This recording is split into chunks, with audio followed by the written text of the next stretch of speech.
Hi, this is Stan Bush. Hi, this is Stephanie Calvert. This is John Payne. This is Jack Hughes.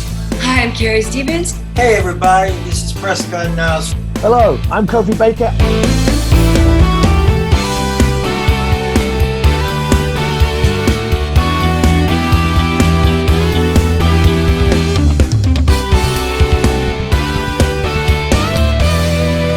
And you're listening to Play That Rock and Roll.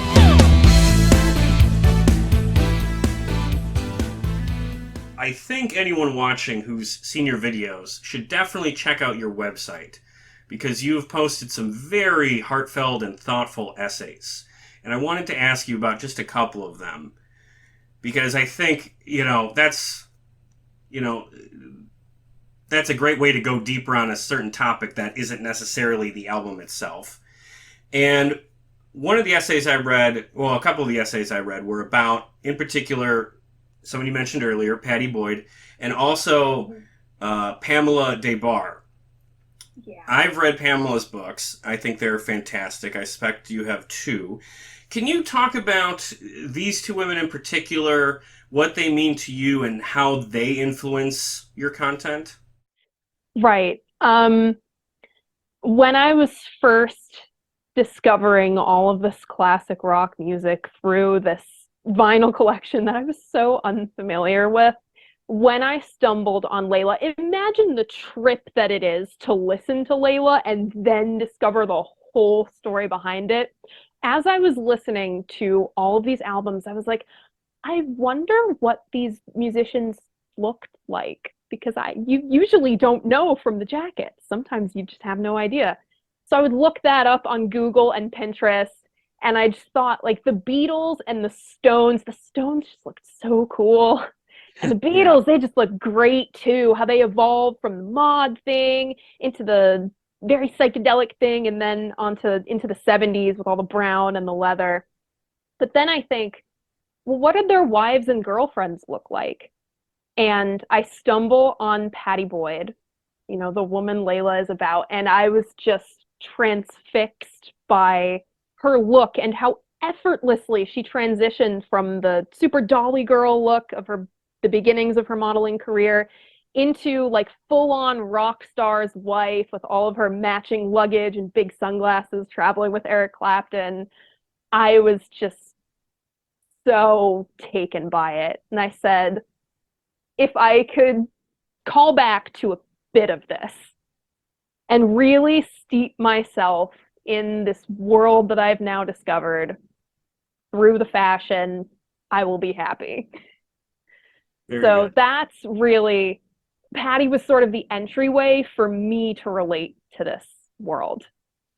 And then through someone, I discover Pamela Des Barres, this woman who, in her youth, she lived this world. She was, out on the Sunset Strip. She had this girl group with all of her friends, and they would go out and dress in vintage clothes for their time, like stuff from the 20s and 30s. So as a vintage enthusiast, that really sucked me in. And then I read I'm with the Band, and gosh, there's just this heart behind it. There's this real soul behind it, and how involved she is in this world, how she just throws her weight behind all of her fave raves, and that really resonated with me.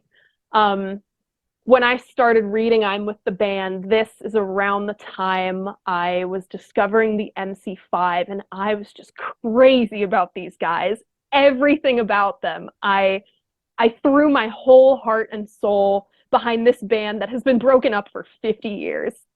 And it can be a profoundly lonely experience. And Pamela's writing made me feel not so alone. So I've really, and you know what? There's a different way that women interact with this world of classic rock, and I just felt so seen for loving as hard as I did. Oh, yeah, absolutely. I definitely agree with that that last part in particular. I've talked about this on the show before. I've interviewed a couple of women who have written memoirs and been involved with their own eras of classic rock. I talked to Bobby Brown and Carrie Stevens, and they talk about what it's like being in a rock star's world while not necessarily being the rock star. Yeah. And one thing I appreciate about stories like those, and also I'm with the band, is they seem so much less invested in like the myth-making aspect of classic rock. If you read really any rock star's biography, almost to a one, they're all trying to build up their own myth, right? And that's fun for a while, but if you really want to know the actual story of what actually happened, I've found that women who write memoirs about these things are a little less starry-eyed, a little less interested in building some sort of epic story, So that's why I like talking to people like that. Someone I talked to recently in Nashville was Bebe Buell. And Bebe just put out a new book. And I was wondering, is she someone... Your eyes lit up, so I have to guess that you're familiar with her. Is she someone who's been on your radar? Well, yeah, I follow her on Instagram. So oh, great. I'm kind of more familiar with her in the current than her involvement in the music world through the 70s and the 80s. I'm also a huge fan of Todd Rundgren, so so there's that connection there. Yep. I admire her too. She has a very different relationship with that realm than Pamela does. Almost entirely opposite ends of the spectrum. One embraces the groupie label and the other does not utilize it. She's okay with Muse. Yeah, Okay. Muse. Muse is right in the middle. You can be a Muse and a groupie, but not all Muses are groupies. Yes, well put.